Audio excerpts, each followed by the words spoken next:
Hi there, everybody. My name is Jᴇғғ Aᴅᴍs, indie singer, songwriter, musician, performer, and producer with Bucketstomp Productions. Please check out my link tree at jeffadams.info for all the places you can find me online. Check out my music and related activities. I just started a line of brand-specific music merchandise based on my album art and themes. You can find a link for that and more over at jeffadams.info.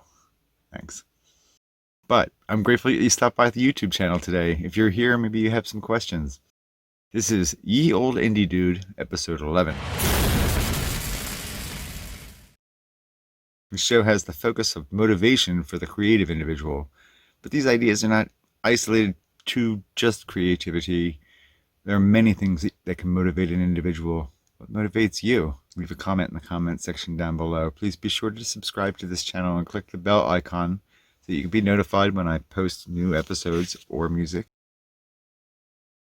We are what we pretend to be. We must be careful about what we pretend to be. That's a quote from Jᴇʟɣ. I love that quote. Not only because I'm a big fan of the way Jᴇʟɣ writes in general, he has a special way of putting things, but because of what the quote is stating. It speaks to occupation. What is your occupation? What does it mean to you? The term itself lends itself towards something that would occupy your time. Do you occupy your time with your passion? With what you love to do? Or do you occupy your time doing something that doesn't quite feel like it's you? If you're a young person, unless you're one of the privileged few out there that never have to actually seek an occupation, in today's society it's something of the new royalty, the haves and have-nots, those with the goods and resources having inherited the rights to them, while those scrounging for the goods and resources also having inherited those rights. This is also succinctly called nepotism. So, keeping in mind that, number one, life isn't fair, never has been, never will be. Sorry to say, actual justice is rare and oftentimes bought and sold. And number two, therefore, 99% of everyone has to work. You need to have a learned skill, proclivity, inclination, or natural ability in order to offer yourself in trade for goods and resources in life. So obviously you have to give this serious thought. Many times people will have this figured out when they're younger. Many times the decision's already been made. There's many examples of children taking over the family business, regardless of individual passion. Sometimes that will translate to creative individuals too, kids that take up their parents' mantle of music or acting. But another cruel lesson of life is that no plan is foolproof. If the father of a third-generation doctor, for example, or a plumber, teacher, pizza maker, professor, clown, those are just some, whatever, those are just some popular examples of classic occupations. That father might experience disappointment if the fourth generation or so decided they wanted to get into pantomime. Some people from either side of the great economic divide will invariably end up on the other side, but although very rare, it's still possible to climb the proverbial ladder to some modicum of success in the economic manner in which our lives seem to be defined, or success is defined, either way. It's also possible to meet a one-percenter that never made it as an artist, but such people will often have a financial insulation bubble that protects them from real harm due to their wanton activities, despite such irresponsible influences. It would be rare, though not impossible, to find such a person without a cocoon. I think of one of the reasons I do this little show, perhaps why I'm an entertainer at all, is the realization that I'm not going to be around forever. Nothing will be. However, that makes it all the more important that you discover what it is that excites you in regards to life. But it can't be just about you. Remember, what we do in life is contribute. Essentially, our value is based on what we have to offer others. So we're contributing a service that will help people in some way.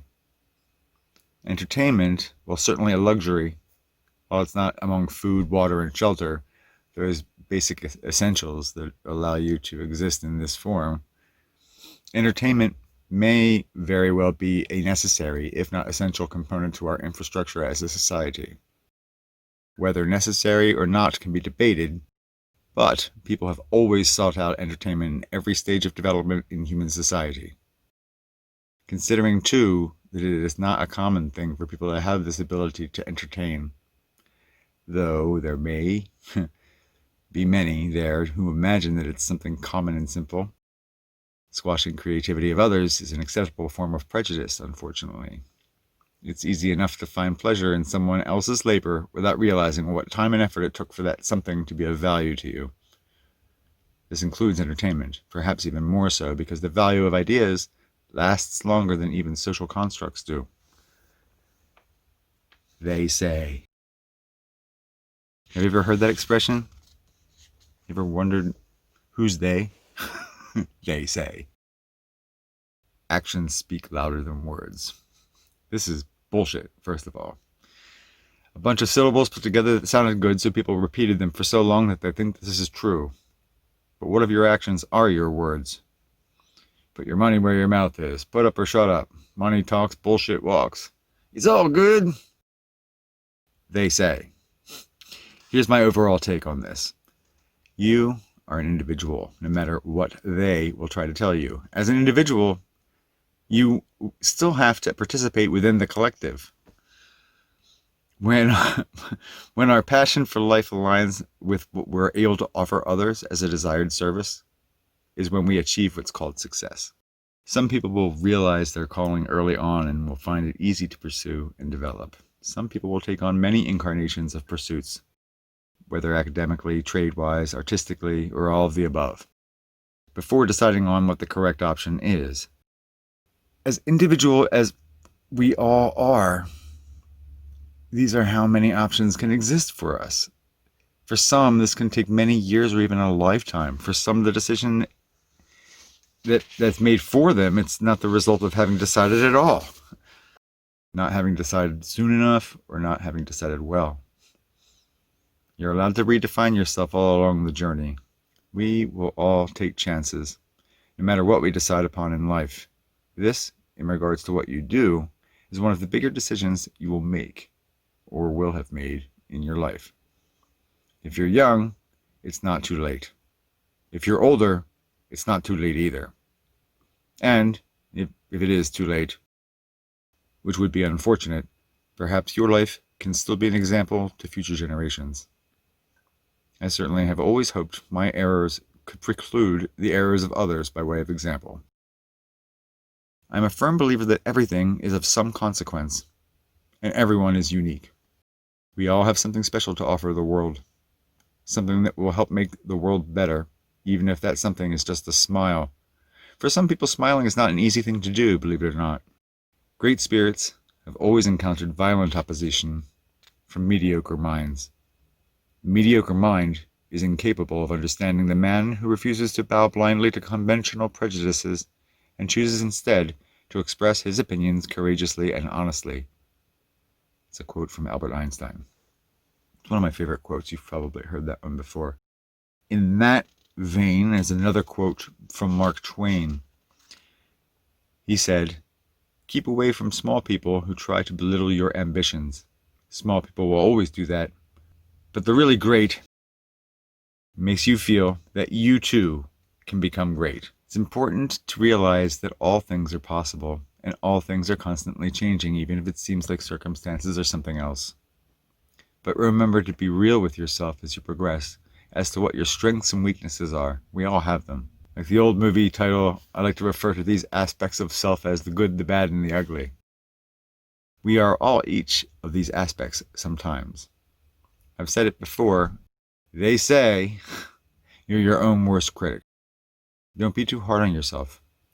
Keep an open mind towards all possibilities. Maybe there's something out there that you will truly enjoy and you haven't discovered it yet. Doesn't matter how old you are, it's never too late to develop a passion towards something, and maybe that passion will never translate into that perfect career.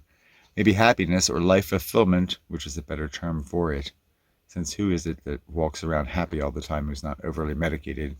And that fulfillment, which is what success in life is truly all about, not how many numbers you can accrue before you die. My point is, maybe happiness and success are a combination of career pursuits and outside passions. There's nothing wrong with that either, Really, as long as you can sustain yourself with that which you've chosen, and perhaps even sustain others, which is an important consideration prior to starting a family. If you stay organized in thought and don't waste too much time with escapism,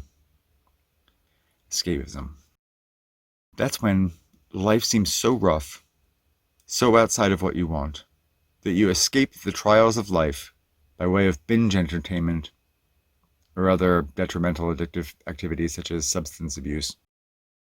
People get caught in unhealthy routines that are hard to break free from, whether due to nostalgia or habit. People are so resistant to the changes in life that are inevitable. The resistance to it does not make it any different. Resistance is futile. But we're not Borg, we're people. We can think for ourselves, not confined within the programming of the collective, like in the Star Trek premise of the Borg's hive mind. It's not too old of a reference that many people shouldn't still be able to identify with the point. Despite my Star Trek references, it's resistance to change that's futile, not to a collective, unconscious, brainwashed hive mind. That we can still resist, sort of, for the moment. I don't know if the up-and-coming chip implant will change all that, or even make the creative mind an obsolete concept. Can a computer create moving pieces of art, poetry, music? We have seen that the computer can do these things quite proficiently. Even if you're not a writer, there are a plethora of tools at your disposal to do it anyway, with the help of systems and automation. I'm not too biased against machine creativity. I do believe technology has enhanced human innovation. However, I do believe there's a singularity, not to play with words, to human creativity. And that's mysterious. I've spoken on this before. Maybe an algorithm of some kind can further define this for us, right? Need a song idea? You can use flashcards or even Google the concept. You need a song structure? Rather than coming up with it yourself, even though this could be fairly natural, you can pick from a chart. You need a chord progression? There are random chord generators. You need a beat? There are prepackaged drum kits and beats. You could even design a song with no knowledge of music, poetry, instruments, or even songwriting whatsoever. Personally, I have not heard anything yet that would rival the sound nor popularity of the Beatles by way of purely computerized music. Yet. But these things are possible. Are they cheats? Well, if you compare it to the purely organic methods of creating music, yes. Though perhaps someday there'll be such a concept as discrimination against machines, like in the robot movie with Robin Williams, where he's a robot legislatively fighting for the rights of benevolent sentient machines. A bicentennial man. Of course, that's an optimistic view of humanity's future. People are historically messed up and wrong to each other in nation-state scenarios over time. The odds are greater towards the Terminator scenario than those of Bicentennial Man. But, as clear as my prognostication skills can be at times, I really don't know how things will play out in the future, of course. Just that were I to advise you of anything at all, it would be this. Don't treat your time on this planet if it were without limits. Face the fact that you are a finite being on this plane of existence, and then fill the moments of your life in trying to lift people up with the things that you do, even within a less than optimal occupation. As a creative inspiration, I'm reminded of Charles Bukowski. The man spent great spans of time in his life doing menial labor that he hated just to sustain, so he could continue with the writing passion that was inside of him. He was lucky to have been able to realize the success of his legacy while he was still alive. Many artists don't. They're not granted the luxury. Edgar Allan Poe, for example, only realized the very faintest of notoriety within his lifetime.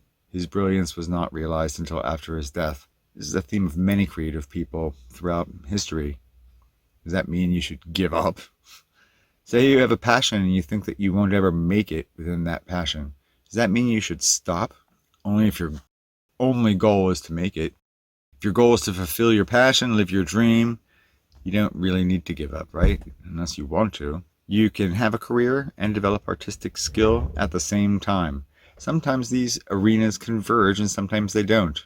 My point is, especially pertaining to art, should try to create it for its own sake, which should be the point of artistic expression, with that which you are trying to convey. Pursuing art and art alone as a career path, be prepared for disappointment. I know this sounds so motivational. The motivation lies in being stronger than the outside negativity or negative feelings even. Art is always criticized. You would have to develop what they say is a thick skin, the ability to not let criticism deter you. To the individual that is easily offended, perhaps carefully consider whether this is the path you want to take. To take 19th century references, you could end up like Mark Twain or perhaps Edgar Allan Poe. In either case, though, from the perspective of the creative, these individuals have both achieved an historical immortality. I was never really insane, except upon occasions when my heart was touched. Quote from Edgar Allan Poe. Good things come to people who wait, but better things come to those who go out and get them. It's obviously a quote. It was slated as anonymous. I know someone must have said it. If you know who said it, tell me in the comments below. Thanks for watching this week's episode of Ye Olde Indie Dude. If you've enjoyed this video, please be sure to push the thumbs up button below and please subscribe. This will tell YouTube that you want to see more of these videos, so I know I should be making more.